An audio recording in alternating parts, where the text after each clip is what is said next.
کائنات والو ذرا سینے پہ ہاتھ رکھ کے دیکھو کہ یہ کتنا مشکل مرحلہ تھا۔ اس دین کی آبرو کو بچانے کے لیے حضرت امام حسین رضی اللہ تعالیٰ عنہ نے کتنا بڑا قدم اٹھایا۔ آپ کے بہی خواہ، دوست، احباب عبداللہ بن عمر یہ سارے روکتے ہیں۔ عبداللہ بن عباس کہتے ہیں حضرت نہ جائیے، الکوفی لا یوفی، کوفی کبھی وفا نہیں کرتے۔ آپ کے والد کو وہاں شہید کیا گیا، لیکن آپ ایک فرض کو نبھانے جا رہے ہیں۔ میرے غم گسارو میرے مہربانوں، نہ روکو مجھ کو جانے دو، مجھے نانے کے دی کی ڈوبتی کشتی بچانے دو۔ میں جاتا ہوں کہ دنیا پر وفا کا نام رہ جائے، میں رہوں نہ رہوں پر عظمت اسلام رہے۔ میں نہیں جاتا تو نبی کے گھر کی آن جاتی ہے، میں نہیں جاتا تو نبی کے گھر کی آن جاتی ہے۔ تمہارا دین جاتا ہے، میری غیرت ایمان جاتی ہے۔ حضرت امام حسین یہاں سے چلتے ہیں، ابھی راستے میں ہی پہنچتے ہیں کہ یہ خبر آتی ہے کہ کوفے والوں نے بے وفائی کر دی۔ حضرت مسلم بن عقیل رضی اللہ تعالیٰ عنہ کو شہید کر دیا گیا، نعمان بن بشیر معزول کر دیے گئے، ابن مرجانہ ابن زیاد وہاں متعین کر دیا گیا جو سخت گیر شخص تھا، اور اس نے لوگوں کو ڈرایا دھمکایا اور کوفے کے لوگوں کے دل بدل گئے اور وہ بیتیں توڑنے لگے۔ وہ منظر مسجد کوفہ کا کتنا دلگداز تھا۔ جب امام نماز کے لیے کھڑے ہوئے تو 40,000 لوگ آپ کے پیچھے تھا۔ جب سلام پھیرا اور امام نے دیکھا کہ پیچھے لوگ نہیں ہیں، پھر لوگوں نے اپنے دروازے بھی بند کر دیے۔ رات کی تنہائیاں ہیں اور حضرت مسلم بن عقیل کو کوئی پناہ دینے والا نہیں۔ لوگوں نے دروازے بند کر لیے کہ کہیں ہمارے گھر میں نہ آ جائیں اور ہم مشقت اور حکومتی تشدد کا شکار نہ ہوں۔ کتنا دردناک لمحہ ہے حضرت مسلم بن عقیل رضی اللہ تعالیٰ عنہ پہ، اور پھر حضرت مسلم بن عقیل بے دردی سے شہید کر دیے جاتے ہیں۔ آپ ابھی راستے میں ہیں، یہ ساری کہانی پہنچتی ہے کہ حضرت مسلم شہید کر دیے گئے اور بے دردی سے شہید کر دیے گئے۔ وہ جنہوں نے خط لکھے تھے کہ ہم آپ کے ساتھ ہیں اور ہم منتظر ہیں، چشم برا ہیں، آپ کے قدموں کی چاپ سننے کے لیے بےتاب ہیں، آج انہوں نے بیتیں توڑ دی۔ 40,000 کوفی منحرف ہو گئے۔ مسجد کوفہ کا وہ منظر کس قدر روح کو تڑپا دینے والا تھا۔ ہم پچھلے سال عصر اور مغرب کے درمیان جب کوفہ پہنچے تو سورج ڈوبنے کے قریب تھا۔ میں نے اپنی زندگی میں اتنا اداس موسم کہیں نہیں دیکھا جتنا اداس موسم کوفے میں دیکھا۔ ایسے لگتا تھا جس طرح کوفے کی آب و ہوا آج بھی شرمندہ ہے۔ جو مسلم بن عقیل اور خاندان نبوت کے ساتھ اہل کوفہ نے کیا، حضرت امام حسین رضی اللہ تعالیٰ عنہ کو ان کے بہی خواہوں نے، اعزاء نے، اقربا نے، دوستوں نے، آوان و انصار نے، ساتھیوں نے کہا کہ حضرت حالات یکسر تبدیل ہو گئے، اب ہمیں مراجعت کر جانی چاہیے، واپس پلٹ جانا چاہیے۔ تو حضرت امام حسین کافی سوچ بچار میں رہے۔ پھر اس کے بعد آپ نے فیصلہ کیا کہ ہم آگے بڑھیں گے۔ دوستوں نے کہا کہ حضرت اگر آپ آگے بڑھیں گے تو ہمیں لگتا ہے کہ وہ آپ کے ساتھ سلوک اچھا نہیں کریں گے اور آپ بچوں کے سامنے پیاس سے شہید کر دیے جائیں۔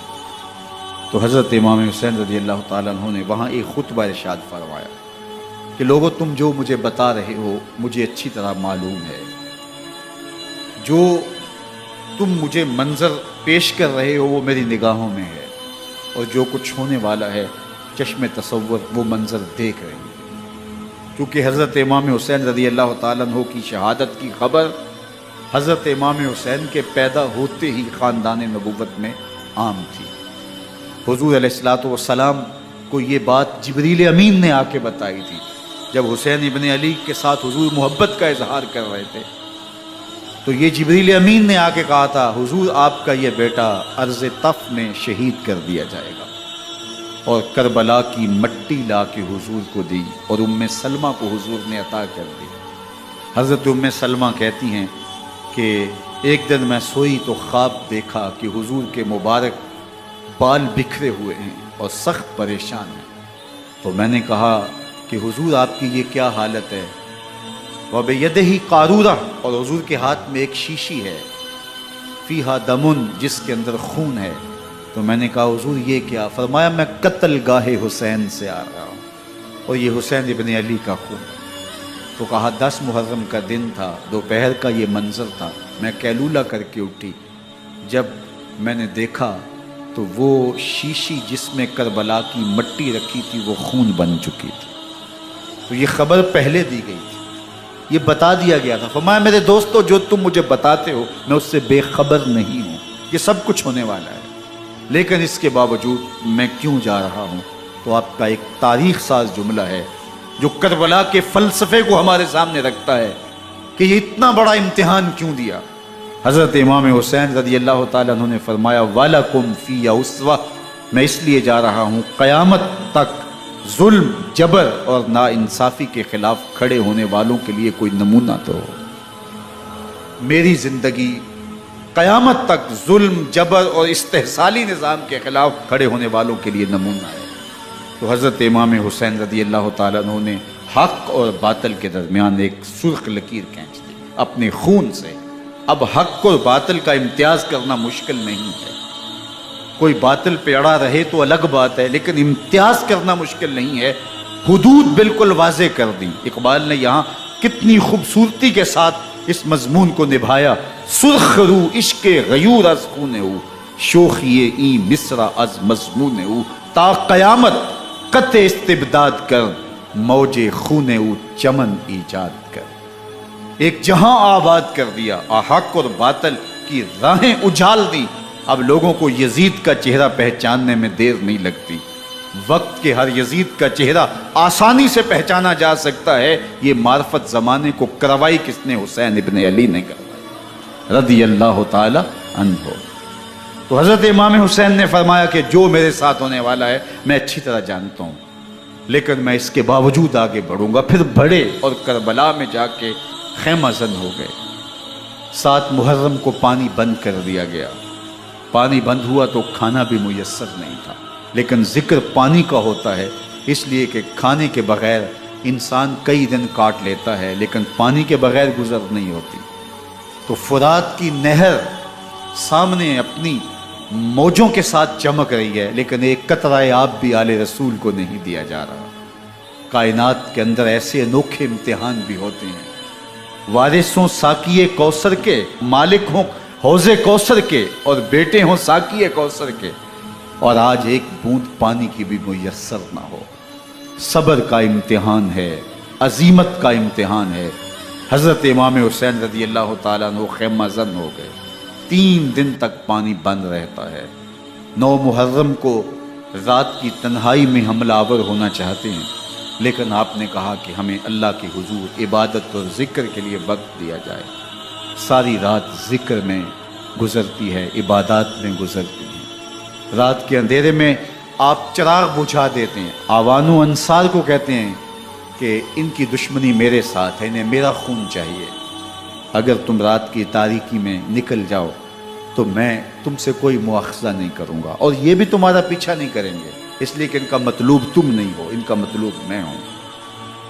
جب چراغ جلایا تو کوئی بھی نہیں گیا. مسلم بن نوسجہ کھڑے ہو کے کہتے ہیں حضرت اگر ہمارے بدن کو 70 بار کاٹا جائے اور جلایا جائے اور ہواؤں میں اڑا دیا جائے پھر بھی آپ کا ساتھ نہیں چھوڑیں گے. 70 سال کے بوڑھے ہیں حبیب بن مظاہر، کہتے ہیں حضرت آپ کو چھوڑ کے جائیں کہاں، آپ کو چھوڑ کے جائیں کہاں. کوئی ساتھ چھوڑنے کے لیے تیار نہیں ہے. پیاس ہے، سخت گرمی ہے، کربلا کا ماحول ہے.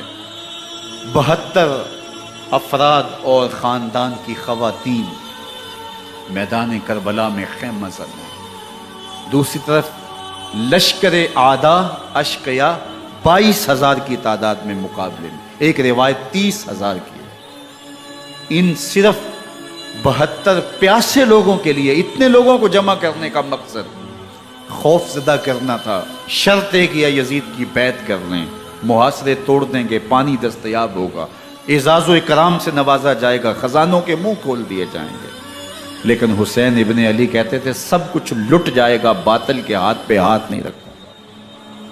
اللہ اکبر۔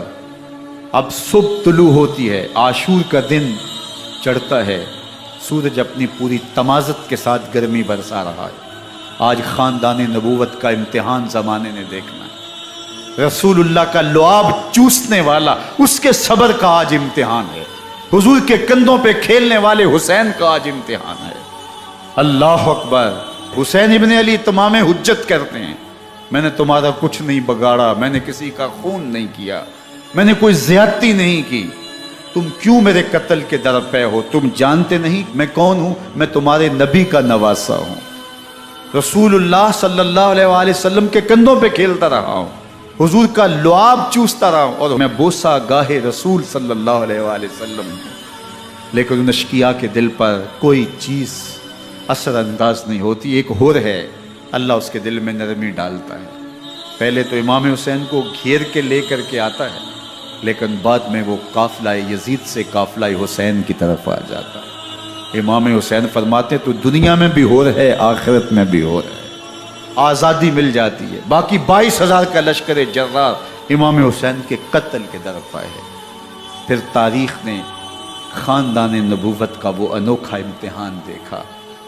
حضرت امام حسین کے بچے، بالخصوص خواتین، پیاس کی شدت میں حلق خشک ہے۔ حضرت سکینہ تڑپ کے اپنے باپ سے کہتی ہیں کہ مجھے 6 ماہ کے علی اصغر کی پیاس نہیں دیکھی جا رہی۔ بچے کو ہاتھوں پہ اٹھاتے ہیں اور نہر فرات کے کنارے پہنچ کے فرماتے ہیں اشقیاء سے مخاطب ہو کے، تمہارا معاملہ میرے ساتھ ہے، اس 6 ماہ کے بچے نے تمہارا کچھ نہیں بگاڑا، اور چلو بھر کے اس کا حلق سیراب کرنا چاہتے ہیں۔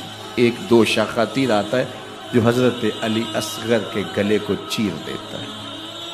راوی لکھتے ہیں کہ وہ عام تیر نہیں تھا، جانوروں کو شکار کرنے کے لیے جو بڑے تیر ہوتے ہیں وہ 2 شاخہ تیر تھا۔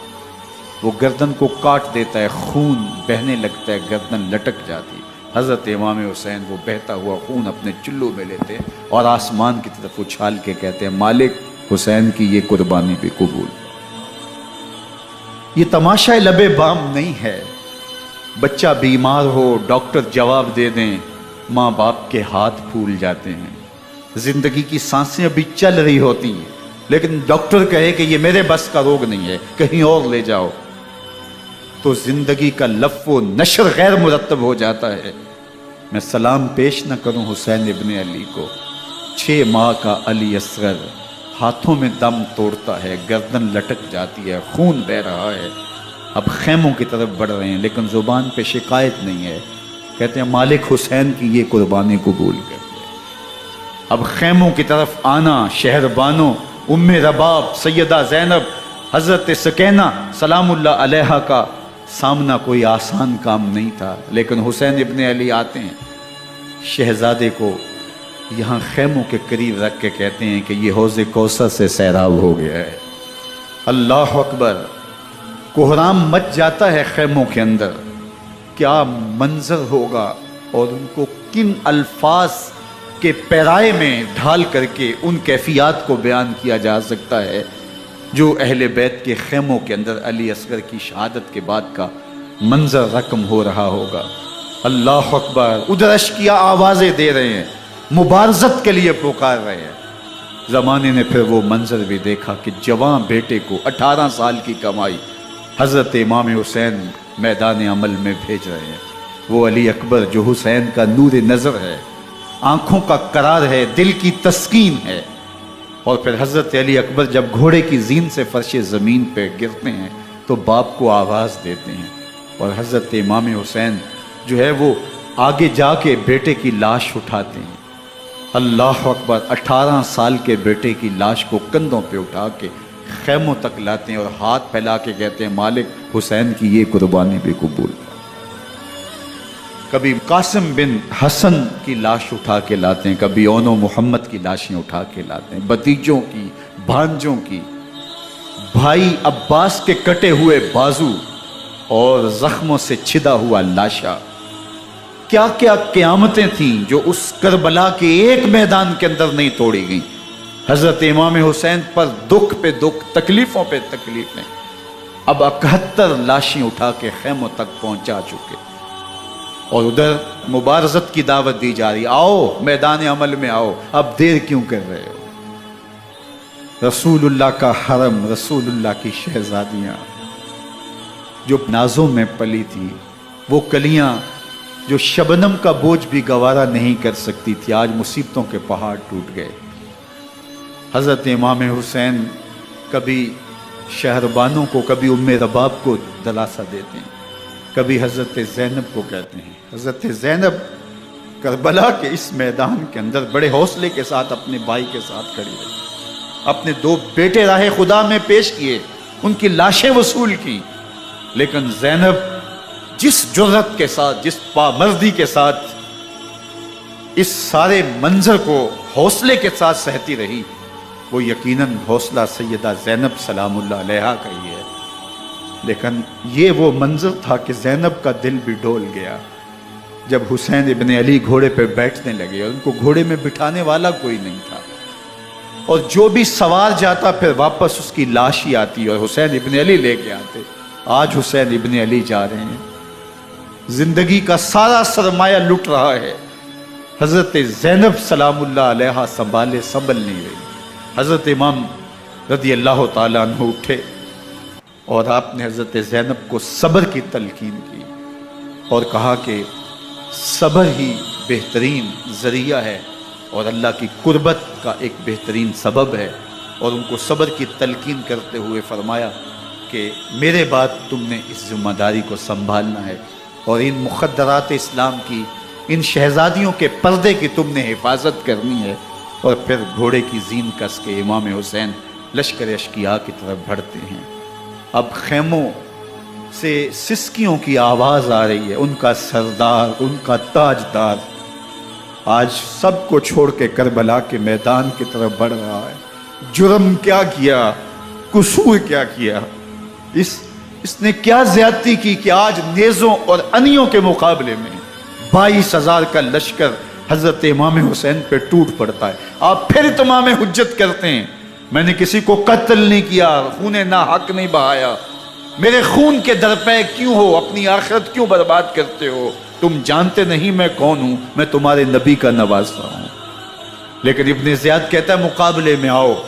پھر حضرت امام حسین رضی اللہ تعالیٰ عنہ مقابلے میں آتے ہیں، اور جب گھوڑے کو ایڑ لگا کے دشمن اشقیاء پہ ٹوٹتے ہیں تو پھر ایسا منظر ہوتا ہے کہ وہ بھیڑ بکریوں کی طرح آگے بھاگتے ہیں۔ 71 زخم کلیجے پہ لیے شجاعت کا یہ پیکر جب میدان میں آتا ہے، آواز آتی ہے، یہ کون ذی وقار ہے، بلا کا شاہ سوار ہے، لباس ہے پھٹا ہوا، غبار سے اٹا ہوا، تمام جسم نازنی چتا ہوا، کٹا ہوا، یہ نبی کا نور عین ہے، یہ بال یقین یہ حسین ابن علی ہے رضی اللہ تعالیٰ عنہ۔ پھر چاند بادلوں میں گھر جاتا ہے، شامی ہنڈے تیر برساتے ہیں، تلواروں سے آپ کے بدن پر ضربیں لگاتے ہیں اور نیزوں سے آپ کے بدن کو پرو دیتے ہیں۔ جب آپ کا پیراہن بعد میں اتارا گیا تو آپ کے پیراہن میں 122 سوراخ تیروں کے تھے، 33 زخم تلواروں کے اور 34 گھاؤ نیزوں کے تھے۔ جب گھوڑے کی زین سے فرش زمین پر آئے، بدن چھلنی تھا، زخم زخم سے خون بہ رہا تھا۔ 3 دن کا پیاسا حسین، اللہ اکبر، بدن زخموں سے چور، 71 لاشیں کلیجے پہ لیے، مخدرات اسلام کے پردے کا خیال دل میں الگ ہے، لیکن گھوڑے کی زین سے جب فرش زمین پہ امام حسین آتے ہیں، زبان پہ ہائے نہیں، نالا و شیون نہیں، چیخ و پکار نہیں، آتے ہی پیشانی سجدے میں رکھتے ہیں اور پکارتے ہیں اللہم ردن بقضائک و صبرن علی بلائک تسلیما لامرک سبحان ربی الاعلی۔ مالک گھر لٹا کے، بچے لٹا کے، خاندان سب کچھ قربان کر کے، اپنے بدن کو زخموں سے چھلنی کروا کے، تیروں اور نیزوں کی انیوں سے اپنے آپ کو زخمی کروا کے، تیرے حضور سر جھکا کے یہ اقرار کرتا ہوں کہ حسین تیری تقدیر پہ راضی ہے۔ مالک تو بھی بتا، تو بھی حسین پہ راضی ہوا ہے کہ نہیں ہوا؟ آواز آ رہی ہے اس پیاسے پر علی شیر خدا کو ناز ہے، اس نواسے پر محمد مصطفیٰ کو ناز ہے، اوروں نے بھی سجدے کیے پر اس کا عجب انداز ہے، اس نے وہ سجدہ کیا جس پر خدا کو ناز۔ حسین ابن علی رضی اللہ تعالیٰ عنہ کا سر انور دستے قاتل نے تب کاٹا جب وہ سجدے میں جھکا ہوا تھا۔ یزید نے کہا میں بیعت لوں گا، امام حسین نے کہا کبھی بھی نہیں دوں گا، یہ سر کٹ سکتا ہے جھک نہیں سکتا۔ سر کاٹ کے نیزے کی نوک پہ چڑھا دیا گیا، اور یہ اس بات کا اعلان تھا کہ ہم جیت گئے اور حسینی ہار گئے، اور لشکر یزید میں غوغا مچ گیا، نقارے بجنے لگے کہ ہم جیت گئے، دیکھو امام حسین شہید کر دیے گئے، اور سر کاٹ کے نیزے کی نوک پہ چڑھایا گیا۔ لیکن لشکر یزید سے ہی آواز آئی یہ کیسا سر ہے جو کٹ کے بھی سر بلندی ہے، کٹ گیا ہے پھر بھی اونچا ہے، اللہ اکبر، یہ سر سجدے میں کٹا ہے، رب کے حضور عبادت کی حالت میں کٹا ہے۔ حسین آج بھی سجدے میں ہے، اللہ اکبر، حسین آج بھی سجدے میں ہے، بلکہ کٹے ہوئے سر کا رخ زمین کی جانب تھا اور کٹی گردن آسمان کی طرف، یوں نیزے پہ پرویا گیا۔ اللہ اکبر، ایک شاعر نے نقشہ کھینچا، بآنکھ سر نیزے پہ اور سوئے زمین ہے روح، یعنی سجدہ ثانی کی ہے آرزو۔ رکعت کے 2 سجدے ہوتے ہیں، ابھی ایک سجدہ ہوا تھا کہ دست قاتل نے سر کاٹ دیا، کہا حسین کی پیشانی میں دوسرے سجدے کی تمنا مچل رہی۔ یہ تھا حسین ابن علی کا سجدہ، ساری زندگی رب کے حضور سجدہ قضا نہیں ہونے دیا۔ آج پانی نہیں ہے، اللہ اکبر، آج تیمم کر لیتے ہیں، آج اپنے خون کو اوڑھ کر کے حسین نے اپنی پیشانی اپنے مالک کے حضور جھکا کر کے عظیمت کی وہ انوکھی داستاں رقم کر دی کہ صدیاں گزرنے کے باوجود بھی ان کی یادوں کے چراغ روشن ہیں۔